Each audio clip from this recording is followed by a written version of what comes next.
Hello students, welcome back. Last time हमने discuss किया था हैजार्ड्स इन ओटी। तो उसका एक पार्ट हमने डिस्कस किया था हैजार्ड्स इन ओटी। ओटी में बहुत सारे हैजार्ड्स होते हैं, बहुत सारे थ्रेट्स होते हैं, पोटेंशियल सोर्सेज ऑफ इंजरी होते हैं। ये हेल्थ केयर वर्कर्स के लिए भी होती है और पेशेंट्स के लिए भी होती है। तो हैजार्ड्स जो होता है ये कैसे हो सकते हैं? अगर हम इंजरीज की बात करेंगे, इंजरीज पेशेंट को या हेल्थ केयर वर्कर को या केयर गिवर को कैसे हो सकती है? अगर हमने फॉल्टी इक्विपमेंट यूज किया या इक्विपमेंट्स प्रॉपरली यूज नहीं किए या खुद को या पेशेंट को एक्सपोज करेंगे किसी इरिटेटिंग एजेंट से या अदर टॉक्सिक एजेंट्स केमिकल्स के साथ, तो उससे ये इंजरीज हो सकते हैं। ठीक है, तो हैजार्ड्स इन ऑपरेटिंग रूम जनरल में जब हम क्लासिफाई करते हैं, ऑपरेटिंग रूम एनवायरनमेंट में जो हैजार्ड्स होते हैं वो हम क्लासिफाई करते हैं तीन टाइप्स में: physical hazards, chemical hazards and biological hazards. Physical hazards में जैसे कि बैक इंजरी, पेशेंट को हम लिफ्ट करेंगे उससे इंजरी हो सकती है अगर हम प्रॉपरली पेशेंट को या किसी इक्विपमेंट को लिफ्ट नहीं करेंगे, या फॉल्स, अगर पेशेंट को प्रॉपरली हम शिफ्ट ट्रांसफर नहीं करेंगे तो वो नीचे भी गिर सकता है। नॉइस पोल्यूशन, ओटी के अंदर जो ड्रिल्स हम यूज करते हैं, इक्विपमेंट्स यूज करते हैं, उनके फैन मोटर से नॉइस पोल्यूशन हो सकता है। या रेडिएशन जो हम यूज करते हैं ओटी के अंदर, रेडिएशन कैंसर हो सकता है उससे, एबॉर्शन, स्पॉन्टेनियस एबॉर्शन हो सकती है। तो उनके लिए जो सेफ गार्ड होता है, या इलेक्ट्रिसिटी लाइक शॉक हो सकता है, फायर एक्सप्लोजन्स हो सकते हैं, उनके लिए सेफ्टी जो होती है, तो सेफ्टी फ्यूचर्स हमने डिस्कस किए थे physical hazards and safe guards में। सबसे पहले जो हमने डिस्कस किया था उसमें वो था एनवायरमेंटल हैजार्ड्स। एनवायरमेंटल फैक्टर्स जो थे, ओटी एनवायरमेंट में सेफ और कंफर्टेबल वर्किंग एनवायरनमेंट क्रिएट होना चाहिए ओटी के अंदर। ठीक है, जिसके लिए टेम्परेचर कंट्रोल्ड होना चाहिए, वेंटिलेशन प्रॉपरली होनी चाहिए, लाइटिंग प्रॉपर होनी चाहिए, कलर और नॉइज ज्यादा, colour cool colour, soft colour होना चाहिए, नॉइज ज्यादा नहीं होना चाहिए। ठीक है, ये कुछ फैक्टर्स है। और अगर हम बात करेंगे रेडिएशन की, एक्सरेज हम यूज करते हैं, फ्लोरोस्कोपी हम यूज करते हैं ओटी के अंदर डिफरेंट सर्जिकल प्रोसीजर्स के लिए, लाइक ऑर्थोपेडिक सर्जरीज में या यूरोलॉजी में। तो उसके लिए पेशेंट सेफ्टी में क्या करना चाहिए? पेशेंट का वही पार्ट एक्सपोज करना चाहिए, अगर हो सके तो दूसरा पार्ट जहां पे एक्सरे नहीं लेना है तो उसको कवर करना चाहिए। और फ्लोरोस्कोप मशीन जो होती है, एक्सरे मशीन जो होती है, उसको स्विच ऑफ करना चाहिए जब ये यूज में नहीं होगी। और टाइम एक्सपोजर कम रखना चाहिए, ज्यादा देर तक एक्सरेज नहीं लेनी चाहिए। और पर्सनल सेफ्टी की अगर हम बात करेंगे तो उसमें तीन फैक्टर्स होते हैं जो हमेशा याद रखने चाहिए। टाइम, कम टाइम रखना चाहिए, डिस्टेंस मेंटेन करनी चाहिए, रूम से बाहर जा सकते हैं हम, मिनिमम 6 फीट हम डिस्टेंस मेंटेन कर सकते हैं इनसाइड द रूम। या शील्डिंग, लेड एप्रन्स हम यूज करते हैं रेडिएशन सेफ्टी के लिए। और इलेक्ट्रिसिटी की बात करेंगे, ओटी के अंदर बहुत सारे इलेक्ट्रिकल इक्विपमेंट्स हम यूज करते हैं, तो उनकी उससे शॉक लग सकता है अगर हमने प्रॉपरली इनको यूज नहीं किया है, प्रॉपरली चेक करके यूज नहीं किया है, या ये फॉल्टी इक्विपमेंट्स होंगे तो उससे पेशेंट को शॉक लग सकता है। उसकी सेफ गार्ड के लिए हम क्या करते हैं? सबसे पहले जितने भी इलेक्ट्रॉनिक इक्विपमेंट्स होते हैं, लाइक इलेक्ट्रोसर्जिकल यूनिट होता है, लेजर्स होता है, मॉनिटर्स होते हैं, उनको प्रॉपरली चेक करना चाहिए। सबसे पहले जब भी आप यूज करोगे उससे पहले प्रॉपरली चेक करना चाहिए। उनकी जो पावर कार्ड्स होती है वो चेक करनी चाहिए। ठीक है, इनके ऊपर कोई लिक्विड नहीं रखना चाहिए, क्योंकि अगर लिक्विड स्पिल हो जाएगा, उनके ऊपर पड़ जाएगा, तो उससे शॉर्ट हो सकता है।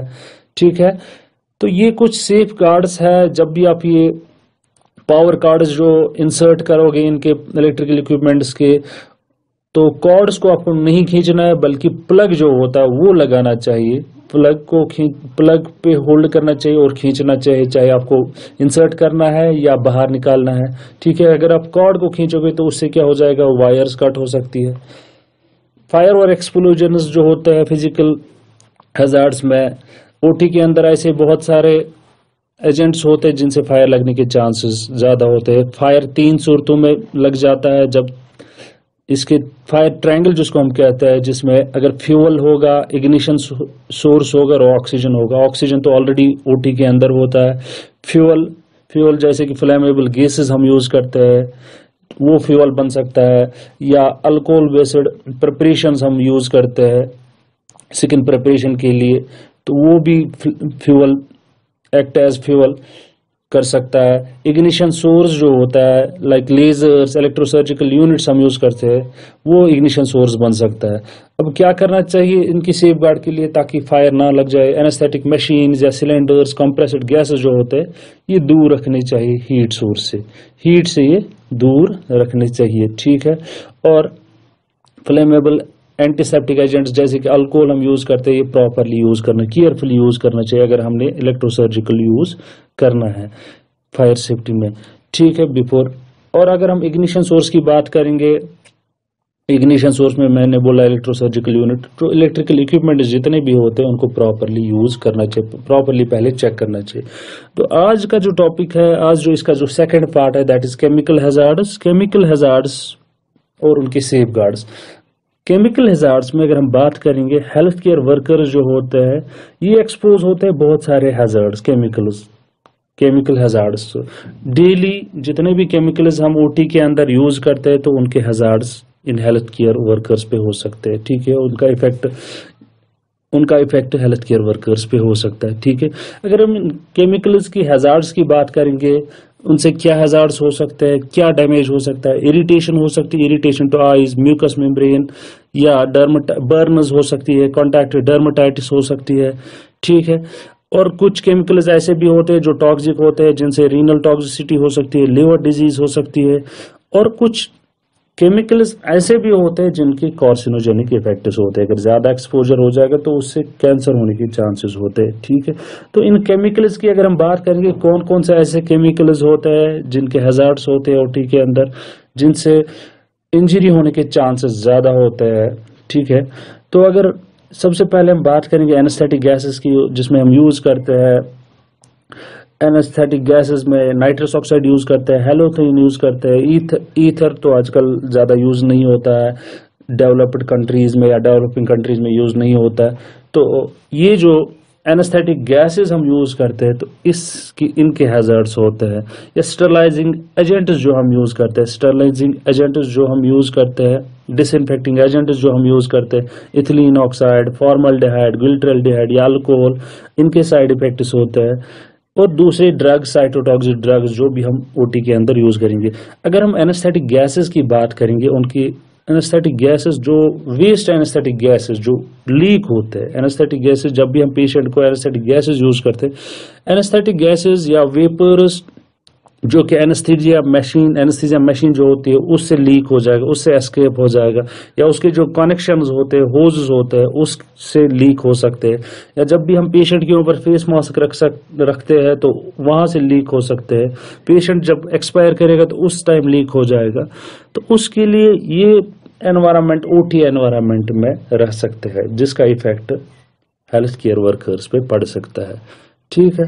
तो इसके लिए क्या करना है, इसका सेफ गार्ड, ये कैसे हम प्रिवेंट करेंगे खुद को, या जो ओटी के अंदर से स्टाफ होते हैं वो कैसे प्रिवेंट करेंगे खुद को इनके इफेक्ट से, इन गैसेस के इफेक्ट से। सबसे पहले क्या करना होता है, एक scavenging system, well maintained scavenging system जो होता है वो यूज करना चाहिए ओटी के अंदर, जिससे गैसेस बाहर निकलते हैं, ठीक है। वेंटिलेशन सिस्टम प्रॉपर होना चाहिए। और जितने भी कंपोनेंट्स ब्रीदिंग सिस्टम के होते हैं, ब्रीदिंग सर्किट्स के होते हैं, वो प्रॉपरली टाइट, प्रॉपरली फिट होने चाहिए। और जो हम लिक्विड, वोलेटाइल लिक्विड यूज करते हैं, लाइक हेलोथेन यूज करते हैं, वो नीचे नहीं गिरना चाहिए, उसका इफेक्ट हेल्थ केयर वर्कर्स पे पड़ सकता है। वो नीचे जब आप फिल करोगे वेपराइजर्स, तो ये जो वेपर्स, लिक्विड, वोलेटाइल लिक्विड आप यूज कर रहे हो, हेलोथेन से वो नीचे नहीं गिरना चाहिए, ठीक है।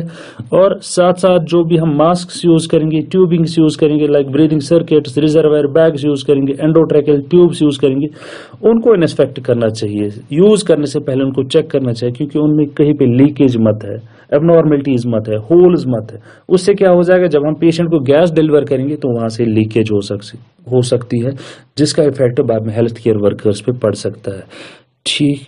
तो और हमेशा डेली जो होती है एनेस्थीसिया मशीन, उसको डेली चेक करना चाहिए लीकेज के लिए।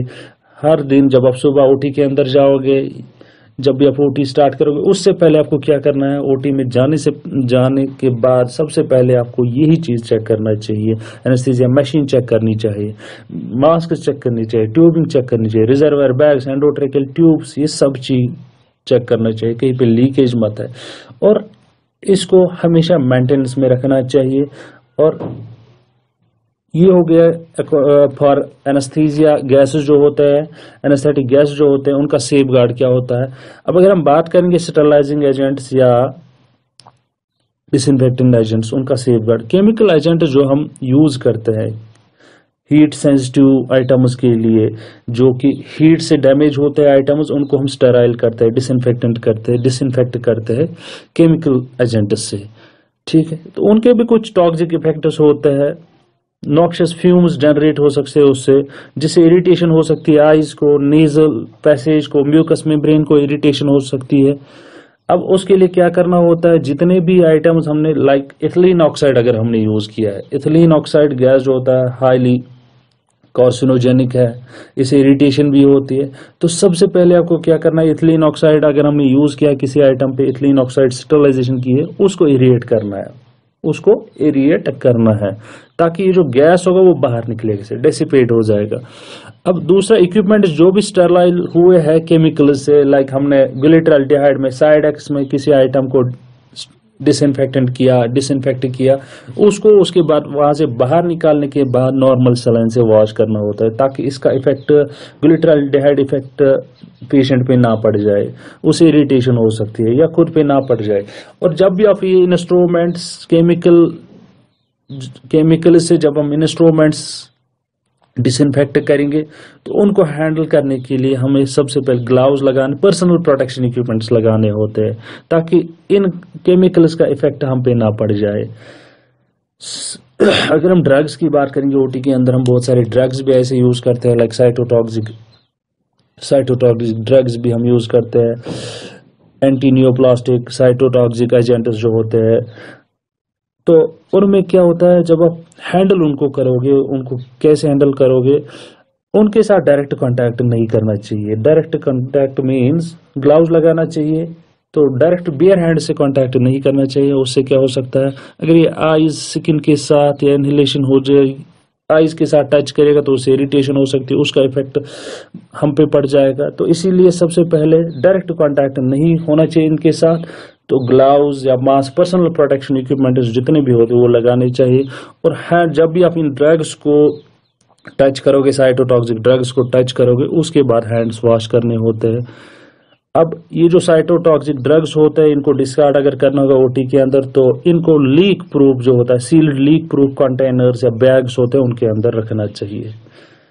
तो अगर हम बात करेंगे केमिकल हैजार्ड्स में, फिर से केमिकल हैजार्ड्स में सबसे पहले बहुत सारे ऐसे केमिकल्स होते हैं जिनको हम डेली हैंडल करते हैं ओटी के अंदर, जिनके साइड इफेक्ट्स हो सकते हैं, जो सोर्स ऑफ इंजरी हो सकते हैं केयर गिवर के लिए भी और पेशेंट के लिए भी। तो इनके जो हैजार्ड्स होते हैं, अगर हम इन केमिकल्स की बात करेंगे, इनके हैजार्ड्स बहुत सारे हैजार्ड्स होते हैं। इरिटेशन टू आईज हो सकती है, म्यूकस मेम्ब्रेन्स, कॉन्टैक्ट डर्मेटाइट्स, बर्न्स हो सकती है, टॉक्सिसिटी हो सकती है, इवन रीनल या लिवर डिजीज हो सकती है अगर ज्यादा एक्सपोजर हो गया। तो ये जो केमिकल्स होते हैं, इनमें सबसे पहले एनेस्थेटिक गैस होता है, जिसमें वोलेटाइल लिक्विड्स होता है, एनेस्थेटिक गैस होता है। दूसरा होता है स्टरलाइजिंग एजेंट्स या डिसइंफेक्टिंग एजेंट्स होता है, जैसे कि ethylene oxide, formaldehyde, glyceraldehyde, alcohol, और भी कुछ होता है। और कुछ ड्रग्स जो हम ओटी के अंदर यूज करते हैं, साइटोटॉक्सिक ड्रग्स। तो इनका जो सेफ गार्ड होता है, केमिकल हैजार्ड्स, उनके लिए क्या सेफ गार्ड है, उनके लिए क्या सेफ्टी होती है। तो केमिकल्स जो सबसे पहले जितने भी केमिकल्स होंगे वो लेबल्ड होने चाहिए। एक तो लेबल्ड होने चाहिए, मैन्युफैक्चरर जो कंपनी इनको बनाएगा लेबल करना चाहिए कि ये कौन सा एजेंट है, इसके लिए कौन कौन सी वार्निंग लेनी होती है, ठीक है।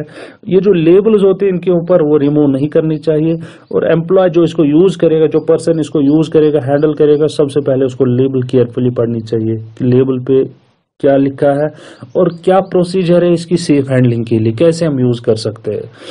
अब अगर हम बात करेंगे एनेस्थेटिक एजेंट्स की, उनका सेफ गार्ड क्या है। एनेस्थेटिक एजेंट्स में हम सबसे पहले बात करेंगे वेस्ट एनेस्थेटिक गैसेस जो होते हैं, जैसे कि वेपर्स होते हैं जो कि एस्केप हो सकते हैं एनेस्थीसिया मशीन से या इसके कनेक्शन से, होजेस से, या फेस मास्क से जो हम पेशेंट पे यूज करते हैं, या दूसरे पार्ट्स जो एनेस्थीसिया मशीन के साथ अटैच होते हैं वहां से लीक हो सकते हैं। अब ये जो जब लीकेज हो जाएगी, ये गैसेस ओटी एनवायरनमेंट में जमा हो जाएंगे, उससे क्या हो जाएगा, उसका इफेक्ट पर्सन जो वहां पे हेल्थ केयर वर्कर्स होंगे तो उन पे पड़ सकता है, केयर गिवर्स होते हैं तो उन पे पड़ सकता है। तो इसको हम कैसे बचाएंगे, इससे हम कैसे बचाएंगे खुद को? तो सबसे पहले क्या करना है, वेल मेंटेन्ड स्कैवेंजिंग सिस्टम होना चाहिए जिससे ये गैसेस बाहर निकलेंगे। और जितने भी कंपोनेंट्स ब्रीदिंग सिस्टम के होते हैं वो चेक करने होते हैं प्रॉपरली। लिक्विड हेलोजिनेटेड एजेंट जो होते हैं लाइक वोलेटाइल लिक्विड, जब हम लिक्विड्स यूज करेंगे, वोलेटाइल लिक्विड्स वेपराइजर को फिल करने के लिए, तो ये नीचे नहीं गिरने चाहिए। ये जो वोलेटाइल लिक्विड्स होते हैं लाइक हेलोथेन, आइसोफ्लोरिन, सेवोफ्लोरिन, ये नीचे ड्यूरिंग फिलिंग नीचे नहीं गिरने चाहिए। और mask, tubes, reservoir bags, endotracheal tubes, ये प्रॉपरली चेक करने चाहिए। जब भी हम यूज करेंगे उससे पहले इनको प्रॉपरली चेक करना चाहिए, इंस्पेक्ट करना चाहिए कि इनमें कहीं पे होल मत है, कहीं पे लीकेज मत है, एबनॉर्मलिटीज मत है। अगर लीकेज होगी तो उससे इफेक्ट हो जाएगा, लीक हो जाएंगी गैसेस। तो प्रॉपरली यूज करने से पहले इनको चेक करना होता है। और डेली जो एनेस्थीसिया मशीन होती है रूटीनली इसको सबसे पहले इसको चेक करना चाहिए कि कहीं पे लीकेज मत है। लीकेज के लिए इसको चेक करना चाहिए। अब बात रही स्टरलाइजिंग या डिसइंफेक्टिंग एजेंट्स की, बहुत सारे ऐसे केमिकल्स एजेंट्स हम यूज करते हैं हीट सेंसिटिव आइटम्स के लिए, उनको डिसइंफेक्ट करने के लिए।